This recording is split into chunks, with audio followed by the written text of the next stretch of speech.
There is a trail of death and scandals that follow the Clintons.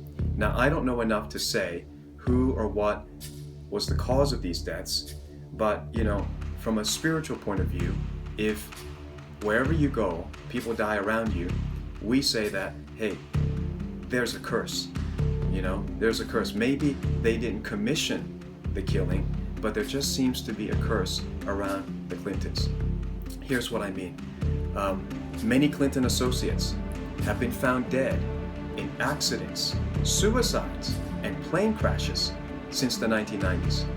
In this election year alone, there have been 5 unexplained or suspicious deaths of high-profile people related to the Clintons.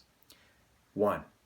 On the 18th of April 2016, Julian Assange's lawyer, John Jones, was killed when struck by a commuter train on his way to work.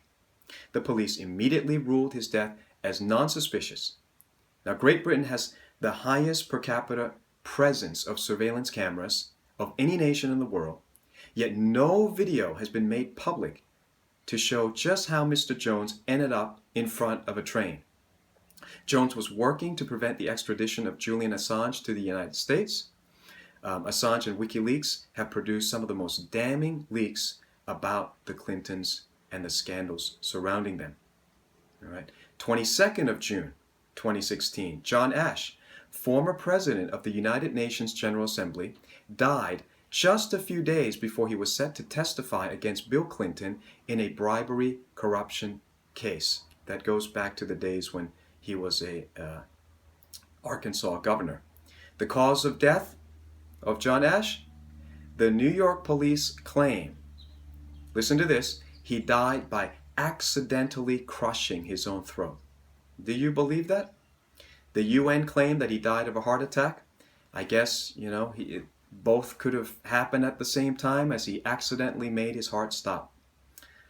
Unbelievable. 2nd of July, 2016. Sean Lucas, the lead attorney who was working to expose the Democratic National Committee's fraud case in Florida, was found dead in the bathroom of his home.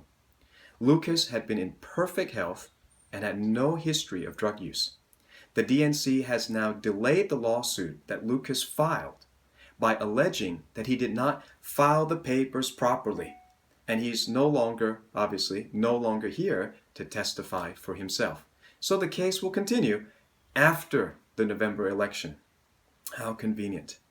10th of July, 2016, Seth Rich was talking on the phone with his girlfriend when he was shot twice in the back. Seth Rich was the operations director for voter expansion at the DNC. He was found dead on a sidewalk, shot allegedly by a robber. However, his father and mother both said his watch was on him, his wallet was on him. The robber never took anything. Rich had access to top secret information about the DNC's voter fraud. WikiLeaks has suggested that he was the source of over 3,000 DNC emails leaked to the public at the start of the Democratic Party National Convention. Seth was 27. 25th of July, 2016. Within hours of the WikiLeaks dump, Joe Montano, former DNC chairman and aide to Tim Kaine, the VP candidate that just finished the debate, Joe Montano died of a sudden heart attack at the age of 47. Montano would have been a key person with knowledge of the DNC voter fraud. Now, Hillary Clinton is allegedly sick. There are pictures of her where she's unable to stand unaided. She's fainted. And it reminds me of the incident that happened in the Bible, in the Old Testament. It happened to King Nebuchadnezzar. At the height of his pride, he fell sick and mad and was driven from his political power. In Daniel chapter 4, verse 17, this decision is by the decree of the watchers, and the sentence by the word of the holy ones, in order that the living may know that the Most High rules in the kingdom of men, and gives it to whomever he will, and sets over it the lowest of men. It seems to me that evil catches up. It sure reminds me of what happened to another person who was just full of pride and also death, surrounded him, Nebuchadnezzar. Let me close with Psalm 75. Verse 6. For promotion cometh not from the east, nor from the west, nor from the south, but God is judge. He putteth down one, and he setteth up another. Once you've made an informed decision about your political candidates in America, you make your informed vote, and then you pray and you trust God. All right? Ultimately, if we pray enough for America, she can go into revival again. We can halt the tide of globalism and anti-Christian laws and regulations.